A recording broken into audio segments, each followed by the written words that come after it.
There you are. Hi. Come on in. You were waiting for us. Yeah, absolutely. Alexander, for anyone who doesn't know you yet, who are you and what do you do? Well, I'm the owner of the Oldboy Interiors vintage design store, which you can see here.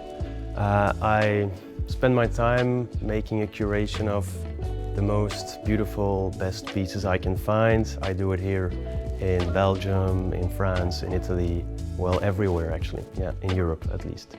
Why the name Oldboy? Well, it's not that deep or anything, but I just like the tension between the two parts of the name. You have the old part and you have the boy part, which is, the old refers to the old furniture, and the boy is something young. So for people buying old furniture, it's new furniture. So that's why I really like it, the tension between the two parts of the name. What's the craziest place you sourced the piece from?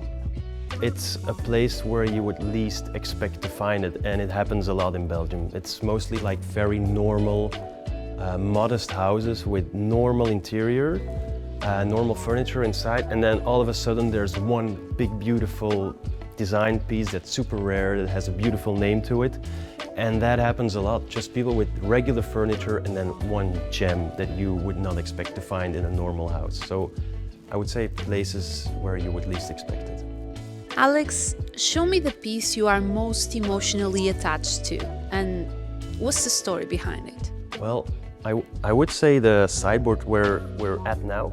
It's a Florence Knoll executive sideboard, and the reason I'm emotionally attached to it is because it belonged to the mother of a very good friend of mine. She had it in her office for 30-40 years during her entire career. And I had the opportunity to buy it and sell it in my store, and it means a lot to me that this friend thought of me to sell it to me. So it's not just a random piece that I don't know anything about. I know the story, and that's why I like it so much. If you could time travel to any decade just to buy furniture, which one would you choose? I would say the 60s, because furniture I really like is furniture that was inspired by the space race going on at that time, especially in America. The furniture items that they came up with during that time, inspired by this space race, were really crazy, like a lot of plastic, organic shapes, just the most insane stuff you would find in a Star Wars episode, for example. And that's really why I love it. I would be able to buy stuff like that in the moment. That's why I like it so much. If you could choose one Belgian designer, who would it be?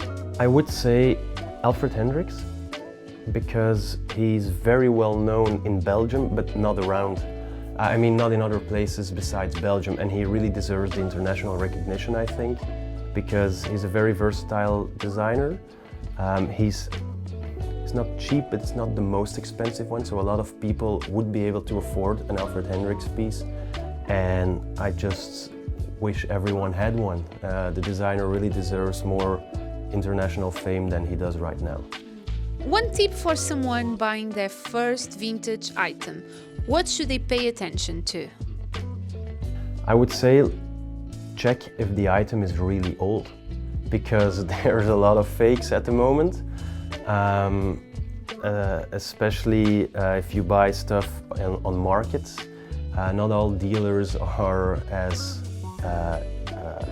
honest as others about their stuff, so check if it's really old. Look at the screws, look at the hinges. Are they a little bit rusty? Do they have like flat heads instead of crosses? Those are some small things you can use to see if it's a really old piece, because otherwise, if it's not, you will lose your money, and otherwise you will keep it. So that's a good part. Great answer. Thank you so much for your answer and for your time. Thank you so much for coming. I have to get back to it, unfortunately, but I hope to see you guys soon. So thank you very much. Ciao. Bye-bye.